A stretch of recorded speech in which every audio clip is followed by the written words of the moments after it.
Hi, everybody. This is Beth Taylor-Schott from the Writing Center. I'm here because when the tutors are working with students, one of the things we've noticed is that it's really useful to be able to have students share their screens with the tutors and to be able to sometimes have the tutors take remote control of the students' screens. At the same time, though, a lot of students and even some of the tutors are depending on hotspots from the college or their home Wi-Fi where their bandwidth is pretty low. And trying to share your screen while the bandwidth is low can lead to people losing the session because the Zoom kind of crashes when that happens. So I'm here to walk you through how to get the most out of Zoom when your bandwidth is low. And I've got a little slide presentation that I am going to share with you. All right. So this is something that we came up with for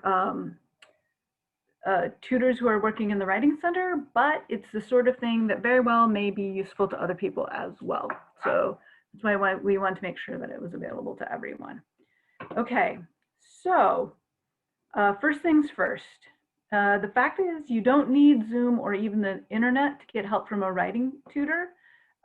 You could call us to make the initial appointment. And the number is up there on the screen, 805-730-4463 during our hours, which are Monday through Thursday, 10 to 7 and Friday, 10 to 4.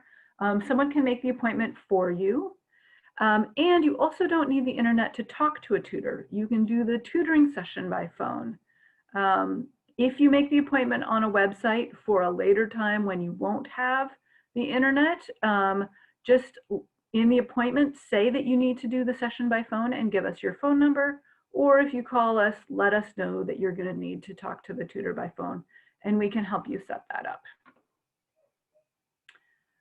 The other thing to remember is you might not be having a bandwidth problem. Your hardware, your hard drive on your computer might be overwhelmed, and that causes things to slow way down in Zoom so that it seems like they're not working anymore. And so make sure that that's not what is happening for you. It has happened to me if I did a number of Zoom sessions in a row, or if many other things were going on my computer at the same time. And I always know that that's what's going on. If it takes forever to join a session, if in fact it takes so long to join the session that it seems like I'm not joining the session at all, but it's just trying to, but very slowly. And the solution for this is really easy. Just restart your computer. I will often, if I know I have a bunch of meetings on any given day, I'll just restart my computer that morning or the evening before, just to make sure that there isn't a bunch of stuff gunking up my hard drive. All right, the other thing to remember is that the college can provide you with a hotspot that will help you increase your bandwidth. So if you're in a situation right now where, let's say somebody else in your household has to go to school and they're Zooming in to their classes all the time, and you're trying to Zoom into your classes all the time, and somebody else in the household is trying to work and they're using Zoom all the time, then those people are eating up the bandwidth that's coming from your Wi-Fi at your house. Maybe you could get a hotspot, and that way you would have bandwidth of your own. The hotspots aren't like the best, fastest, infinite connection that you could ever get, but they are enough that you can work with, and you can do Zoom sessions off of them. So there's a link here, but also just go to the library webpage, and that is the way to get started asking for how you can get a hotspot if and when they have them. If they're out, they're working on trying to get more. So just keep asking, keep checking, because it could be really helpful for you. Okay, so however, let's just focus on whatever bandwidth you have. Even with relatively low bandwidth, there are some hacks you can use so that Zoom will work better for you with a lower bandwidth. And the important thing to realize, like sort of the big picture here, is that Zoom feels like one coherent experience, like I am doing a video call, but it is the Zoom video call that you're experiencing is actually made up of a number of streams of information that all come together to create that experience for you. So you can tweak those different streams to make their bandwidth not take up less space or to just not take up space at any given moment, depending on what else is going on. And I just summarized the different streams that are going into making a Zoom call here. So you've got the audio stream, the one that makes the sound, that takes up a moderate amount of bandwidth. There's a video, the sort of picture that you get of the person through the camera, that takes up a lot of bandwidth. Screen sharing is like streaming the contents of your screen to somebody else. So that's similar to video. That also takes up more bandwidth. And remote control on top of that takes up even more bandwidth because it's like screen sharing twice. Your virtual background is less as long as you have a single static image. And your chat is a very small amount of bandwidth, but it's helpful to know about because it's a good backup if things start going wrong with these other different streams. Okay, so I'm going to start with audio, and I'm going to make the case that for many people, especially those with low bandwidth, it's a really good idea to join a Zoom session by phone for the audio part of it. Audio is one of the easiest streams to eliminate from your internet bandwidth. And what you do is you use your phone to call into Zoom, and it joins the sound part that's coming from your phone with the video part that's coming from your camera, and no one will even know that you're calling in. They won't be able to tell the difference. But it does take a little bit of work at the beginning of the session. And I think it's often worth it if you have low bandwidth. The sound is often better quality. You won't get dropped as easily and therefore get interrupted. You won't get that weird sort of robot-y speak that you sometimes get. And if the video does drop, the person will still be able to hear you through the audio, so you won't be completely interrupted while you're getting the video or other parts to come back online. And you will be able to let them know what's going on. You can use a cell phone or a landline to call in. It doesn't know the difference, but you can't use a VoIP service because that uses up bandwidth. So it doesn't really help your situation at all. Just to keep that in mind. If you have something like a Google Voice account, switching to Google Voice doesn't help you, unfortunately. Okay, so how to join by phone? When you join a Zoom session, you probably don't even notice this, but a box pops up that looks like the one on the left, and you usually probably just click the blue button because it's telling you to click the blue button. And unless you interrupt what Zoom thinks is your default, you're going to join with the computer audio, which will take up your bandwidth. So do that, pause, resist the blue button, but click instead where this arrow is over here, that sort of grayed out area that says phone call. When you do that, you will see instead now the box that's showing on the right over here, and you'll call one of these numbers here. I always just call the first one at the top. You can call whichever one you like. When it asks you for the meeting ID, you enter that and then pound. When it asks for the participant ID, you enter that and then pound.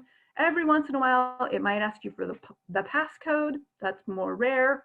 But basically, there's an automatic system. It tells you what to enter when. It takes about 30 seconds. And once you've done that, then your phone is taking care of the sound part of your Zoom session. Sometimes, in order to help Zoom understand that your audio and your video go together, if there's a hitch there, you will need to enter a code into your phone after joining. If this is the case, the message about the code will appear right above the country region area, so it'll appear right here, and it will tell you enter hashtag and then these 6 numbers and then hashtag or whatever.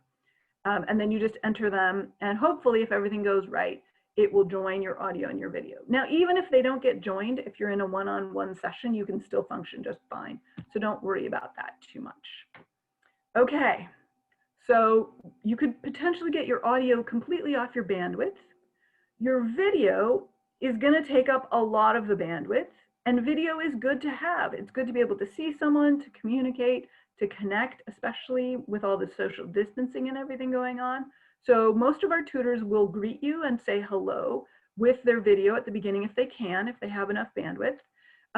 But when you start to do other things, it's a good idea to consider turning your video off, so that you can say screen share with that big amount of bandwidth that the video is taking up instead.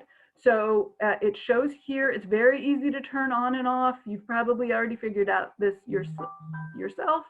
You're going to click on the stop video button, and then a bar will go through the little icon of the video, and it says start video there. And if you want to start the video again, you just click on that same button. It toggles it back and forth between having video and not having video. And if you can see the little picture of yourself on the screen, you'll be able to see if your video is showing, or if it's not, you'll be able to see if your webcam is on or if it's not.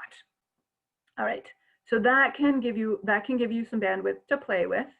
And the reason you might want to do that, at least in one of our sessions, is so that you can share your screen. And it's something that happens very frequently in sessions.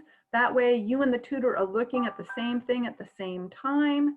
If they take remote control, they can point to things, or they can show you where things are if they're helping you find resources and things like that.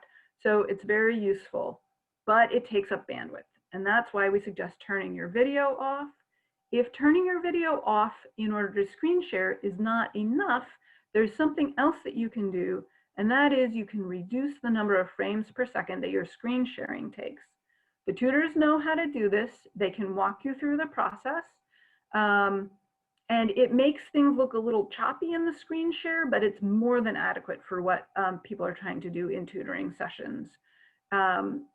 There's also, on the next slide, I'll show you, there's a video that we made in case you're not meeting with a tutor, but you're still curious about how to do this, that will show you how to reduce your own frames per second, even when you're already in the session with the tutor. And it's really quick and easy. The video is only a minute long, but it takes like, 10 seconds to change the frames per second once you know how to do it.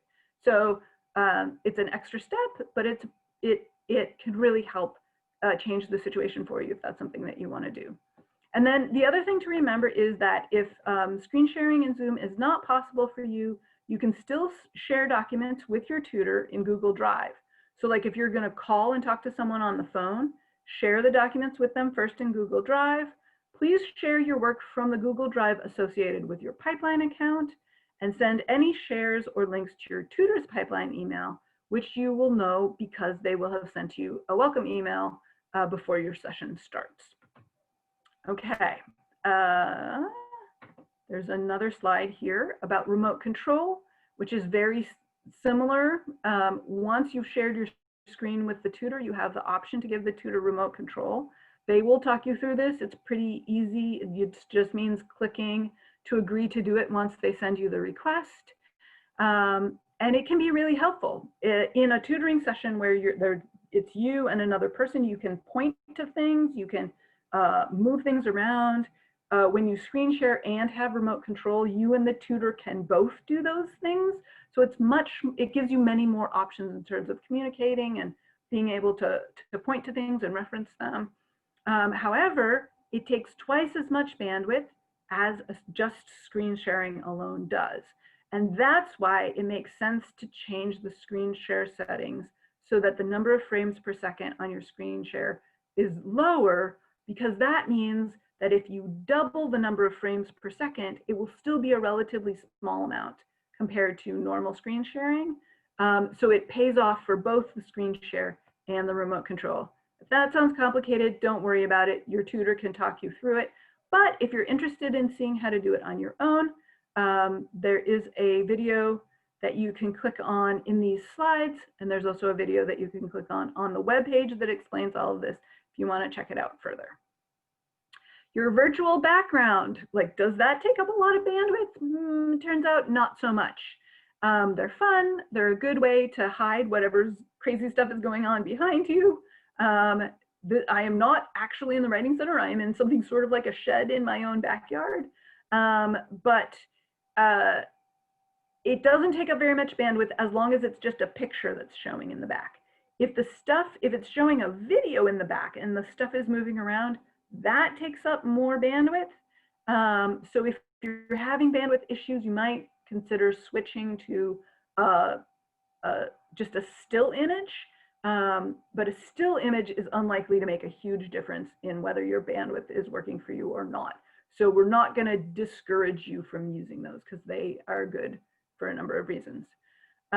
Okay, and then lastly, just want to remind you that chat is one of the streams of information you have in Zoom. Chat takes up hardly any bandwidth, and that's why it's worth knowing about.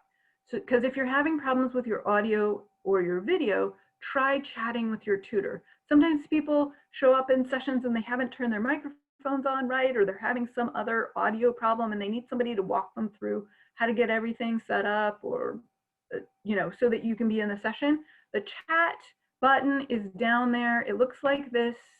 It's at the bottom. Usually on a PC, it's at the bottom, or it could be up above if the toolbar is up above. But just click on that and it will open up chat and you'll be able to chat with your tutor, which can be really handy. And just the last thing to say is if you're having problems, let us know. We want you to succeed. We're here to help. We have a number where you can call us. We have a chat box that you can use to chat with us on our website. As long as we're open, we're happy to respond right away. And if we don't know the answer, we can connect you with somebody who can. We coordinate closely with the computer tutors, for example, so we can connect you with them if that's what you need. But bottom line is, let's make this work. It's worth doing because students really appreciate the support they get from writing tutors, and we want all of that to go smoothly for everybody. All right, have a good rest of your day. Bye-bye.